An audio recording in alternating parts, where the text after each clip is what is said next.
The DIVEVOLK SeaTouch 4 Max is the first underwater housing for smartphones that allows you to take full control of your smartphone's touchscreen even while being underwater. In today's review of the SeaTouch 4 Max, we'll look at why this technology is such a game changer, and we'll also look at what you need to do to get the best possible results when filming or taking photos using the SeaTouch 4 Max. Coming up.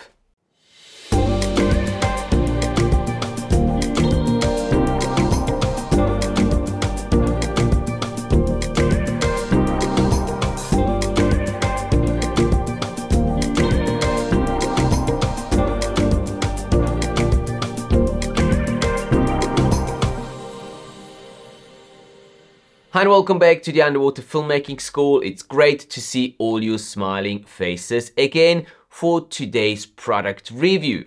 Now today we'll be looking at this interesting piece of equipment. It is the DIVEVOLK SeaTouch 4 Max, an underwater housing for a large variety of different smartphones. Now first things first, DIVEVOLK did send me the housing and all the DIVEVOLK accessories that I'm going to be talking about today to test out and review. I didn't pay for these products, but I'm also not getting paid additionally by DIVEVOLK to make this review for them. So this is a review I'm making for my channel here and for you guys, for my audience. DIVEVOLK will not get to see the review before it gets officially published, so all the opinions, everything I say here in this video, they're my personal opinions, and DIVEVOLK doesn't have anything to say what I can and cannot say in this review today. So with having said this and got this out of our way, let's get right into the review, which is going to be structured in sort of three different parts. First of all, I'm going to talk a little bit in general about the SeaTouch 4 Max and why I think it is superior to any other smartphone housing that is out on the market at the moment. I'm also going to give you my likes and my dislikes about the housing and the use of the housing underwater. In the second section, I'm going to show you some example clips that I captured using my iPhone 13 Pro and the DIVEVOLK SeaTouch 4 Max during my last vacation in Bali about 2 months, not even about a month and a half ago.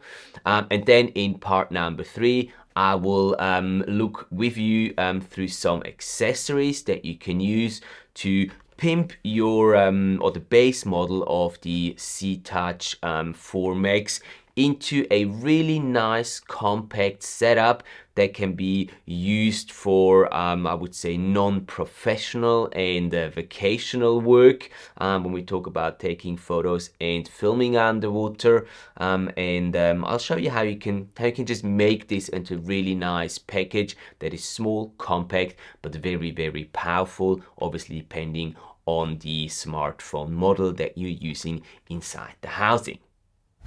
So having a general look at the DIVEVOLK SeaTouch 4 Max underwater housing, the one thing that really puts this housing apart from any other housings that are out on the market for smartphones at the stage of recording this video here is that it is, from what I know, the only smartphone housing that allows you to use the touch screen of your smartphone even while being underwater. And this, in my opinion, and from what I've experienced using the housing, is an absolute game changer. Why is this the case? Well, think of it this way. If you have a very powerful smartphone, which most of our smartphones, the modern ones at least nowadays, they are very powerful. They have very powerful computer chips in them. They're very fast. Their cameras are really, really good. They use a lot of AI to enhance the image quality of the shots and the videos that you're taking with the cameras. So being able to use all that while taking photos and filming underwater is really beneficial. But all the smartphone housings, other than the SeaTouch 4 Max that are out on the market, they put your smartphone to a certain limitation when you take it underwater and using it with these housings. Simple reason is they don't allow you to use the touchscreen of your housing, or of your smartphone, I better say, which means that they need a third-party app, which is their own app basically. So you connect your smartphone through this app to the housing, and then you use the buttons on the housings itself to maneuver through the menu and to basically use the cameras on your smartphones. And while this works quite well in most situations, it does have some limitations because certain functions, especially for example with the iPhones, are not accessible through these third-party apps. And I don't know why that is the case. Maybe the manufacturers and the developers of the apps don't want to include these functions, which it's hard for me to understand why they wouldn't want to include them. So I think it's more like Apple or the smartphone manufacturers. They limit the accessibility of certain functions through third-party apps, which is also doesn't really make much sense to me, but it seems that this is the way it goes, at least at this stage. And one thing that I didn't really like too much is that, for example, using my iPhone 13 Pro with any smartphone housing that doesn't allow the use of the touchscreen, I wasn't able to use the cinematic mode on my iPhone 13 Pro, which I found is actually really cool, and I wasn't able to use it in ProRes 422, which would have given me a lot more leeway when it comes to color correcting in post-production and grading the images and the footage that I've taken. With the SeaTouch 4 Max, this is a different story completely, because now you can use the complete touchscreen of your smartphone and it works phenomenal. I have to admit that I didn't have any issues whatsoever working the touch screen underwater, and I've taken the phone down to about 35 meters at the deepest dive I've had it with me, and even down there it worked flawlessly. There is one thing though that you need to remember to make sure that the touch screen works flawlessly, and that is to remove any protective shields that you might have on the screen of your smartphone housing. So if you have anything on here like a protection screen or anything like that, you need to take that off before you put your smartphone inside the SeaTouch 4 Max housing, and then it's just really going to work flawlessly, and you won't have any issues whatsoever using all the functions of your phone while being underwater. The capability of using the touchscreen of your smartphone even while being underwater is definitely the biggest and the most important sort of an advantage of this smartphone housing compared to any other housings out on the market. Another big plus and a like for me is that it is not model specific. So you can use a variety of different smartphones to put it inside this housing, and it'll work flawlessly, because also it doesn't have any buttons, it doesn't need any apps that you need to load onto your smartphone prior to using it. The only thing that you will need is one of these inlets. They are camera or phone specific, because what you do with these ones, you place your phone inside of them, and then once you've done that, you can then just slide the phone with the inlet inside the housing and close the housing, and there's only these two little screws that you need to tighten up and you're good to go. That's all it takes. So even if you do upgrade your phone from your current the current phone that you're using now to a new model, you will still be able to use the same housing for it. And once you've got the housing in there, you can use the touch screen as you would normally. The only thing that doesn't work is the face recognition on my iPhone 13 Pro, so I do need to put in my code, but anything else works flawlessly. I can access my camera, I can switch to ProRes if I want to. I can change frame rates. I can change resolution. I can go to my cinematic mode. I can do anything I really want here on my smartphone, which is absolutely fantastic. Also, because the smartphone is not being run through an app, it doesn't have to be on all the time during your dive. And that's something that I found with other smartphone housing models, that they would drain the battery of my smartphone fairly quickly. But this is obviously to do with them being connected to Bluetooth all the time, and that just drains the battery quicker. With this technology here, your smartphone doesn't have to be on. It basically just wakes as soon as you raise it up. So you can set that in the menu. As soon as you raise your smartphone up, it will wake, or as soon as you touch the touch screen, you enter your PIN and you're good to go. And that can save quite a bit of battery power, which again is a big plus for me, because it's just going to make it possible for you to do 2, 3, maybe even 4 dives with your smartphone without having to charge it in between. Another thing I like about the SeaTouch 4 Max is that because it actually has the touch screen function, it doesn't need any other buttons around the smartphone, or around the housing, I better say.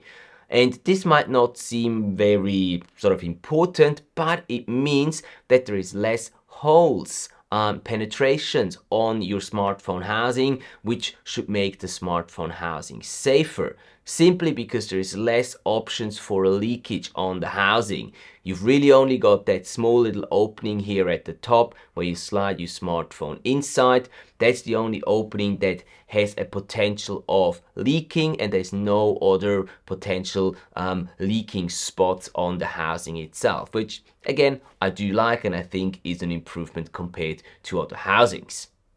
I also like the way how the housing sits in your hands. You can hold it very nicely. You don't really need any additional trays or anything. It sits quite nicely here, and because you're going to be using the touch screen while taking photos or filming, I actually even prefer having it just like this in my hand and being able to work the screen of the smartphone while I'm taking photos or videos underwater. The housing itself is made mainly from plastic, and there is, like here and here on the screen, a couple of, I would say, aluminium elements integrated into the housing.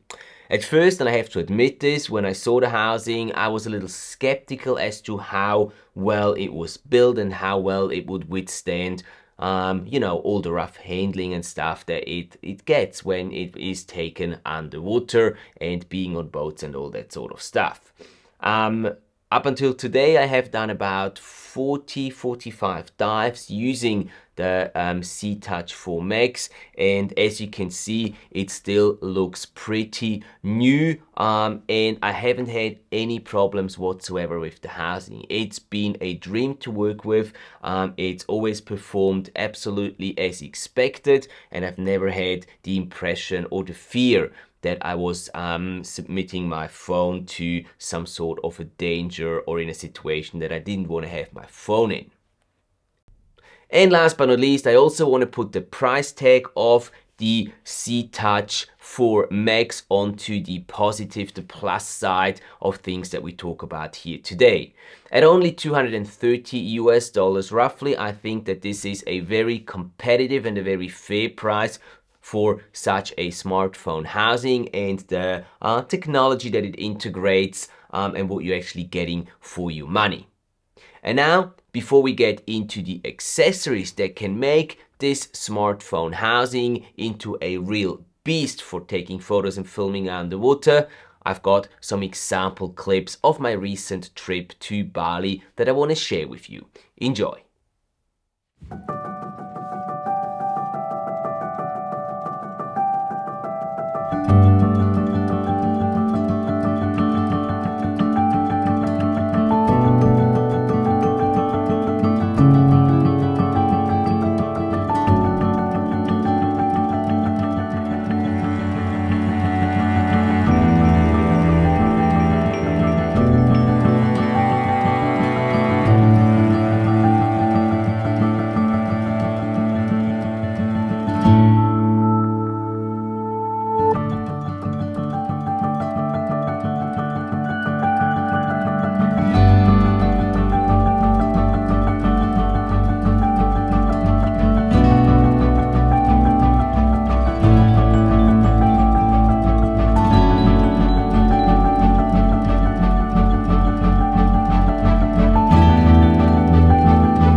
All these clips that you just saw, they were taken with my iPhone 13 Pro inside the DIVEVOLK SeaTouch 4 Max underwater smartphone housing. Yes, for some of these clips I used some accessories on this housing and the package here to be able to capture those. But I do think that if you don't want to spend any more money and you've just got the $230 you need for the housing itself, I think that this already is a very good starter's point and a starter's package, which will enable you to take some really good shots underwater, whether that is photography wise or video wise. But if you do have some more budget and you do want to make this into a bit of a more fancy set of equipment and a setup, then I've got some suggestions for you now on what I would actually buy in addition to just the housing itself to make this into a real powerhouse of an underwater camera. First and foremost, the most important thing in my opinion is the so-called clamp and lens adapter that you can put in front of the camera lens. This is fantastic because it will enable you to put a lot of different accessories in front of your camera lens, like for example, wide angle lens, macro lens, red filter, and so on. So this is definitely the first thing that I would buy as an accessory for the SeaTouch 4 Max, and this is only gonna be costing you around about $85, so it's not that much of an extra investment there. It will only take a couple of seconds to put it on and take it off. Again, it is very simple when it comes to installing this clamp onto the smartphone housing. But what I have done during my vacation in Bali, I just put it on there before the first dive, and I basically just left it there, because if you don't use any of the lenses or the red filter, you can basically just slide them out of the way and still keep the clamp and everything on there. So it is, in terms of usability and ease of using it underwater, it is very well thought through. The next piece of accessory that I can recommend after you've got your lens adapter is the wide angle conversion lens. This one here, this is going to set you back around $95, but what it does, it enables you to take a wider view or get a wider view when filming and taking photos underwater. Also, the quality of your wide angle images is gonna increase dramatically because you're not really gonna get the blurry-ish looking corner part of the wide angle shots.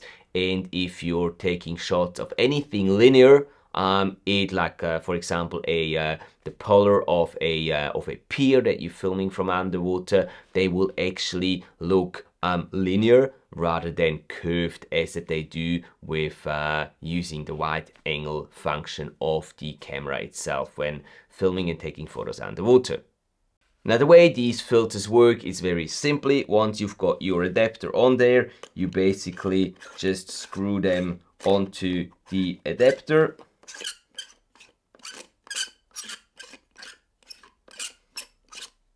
And once you've done that, you can then just loosen up that main screw a little bit and just bring it in front of your lens.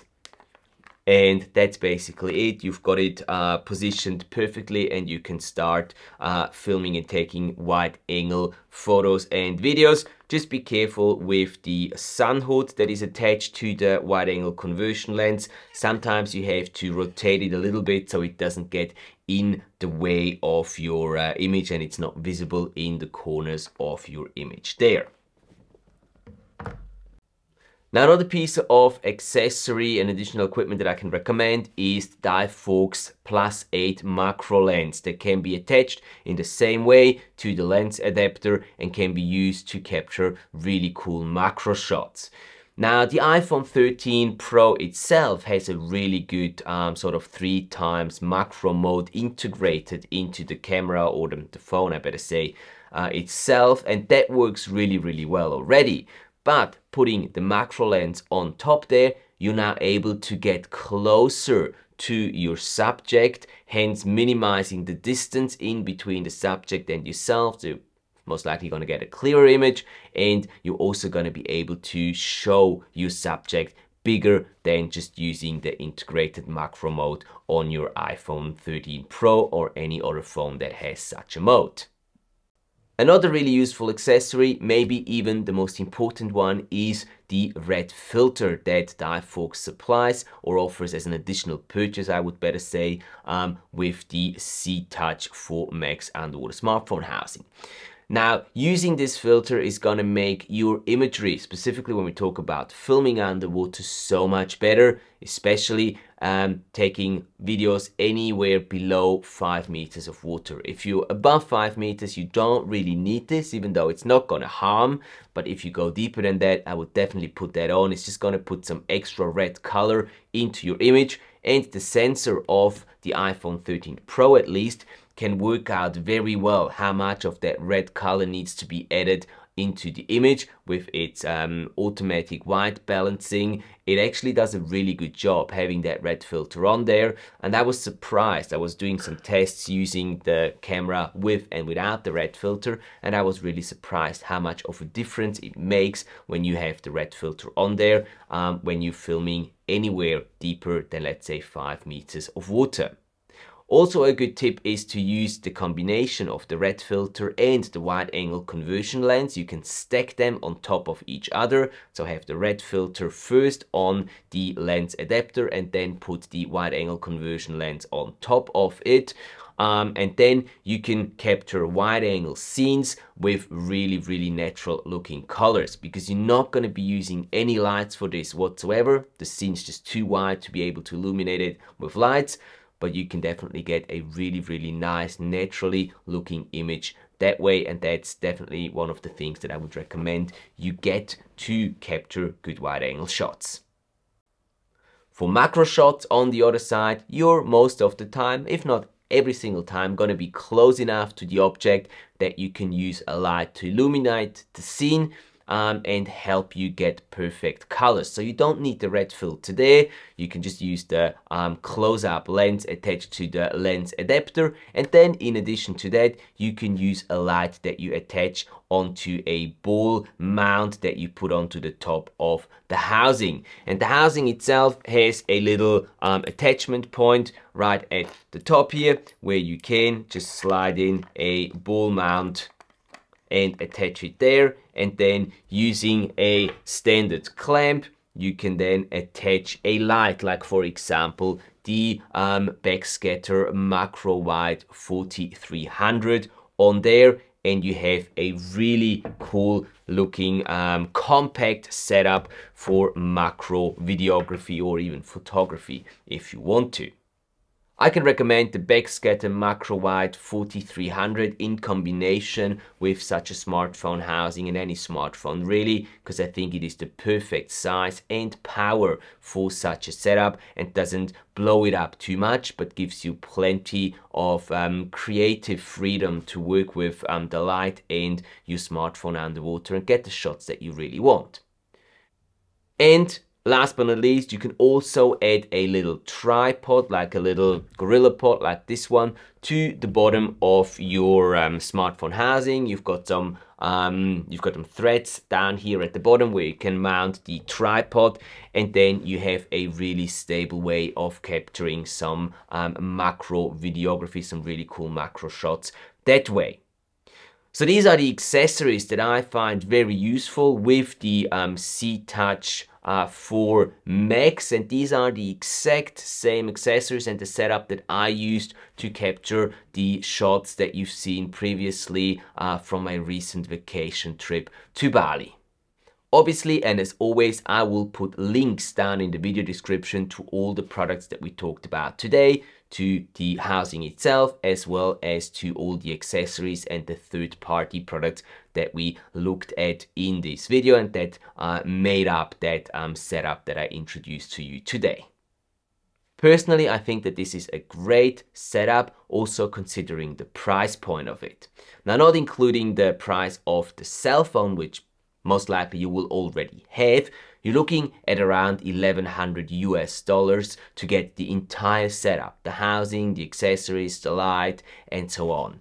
And I think that's a really, really good price for what you're actually getting in terms of the quality of the imagery and the photos that you can get out of such a tiny little package. And this closes our review of the SeaTouch 4 Max by DIVEVOLK and brings this review video to an end. I hope it was useful to you and you got something out of it, and if that's the case, please do not forget to hit that like button and also consider subscribing so you're not missing out on any future content that will be uploaded here. There's not much more to say than thank you very much for your time and for sticking around with me all the way through to the end. If you do have any questions about anything we talked about today, feel free to leave them down in the comment section below and I'll make sure to get back to you as quickly as possible. Other than that, have a great week, enjoy capturing your underwater adventures, and I will see you next week.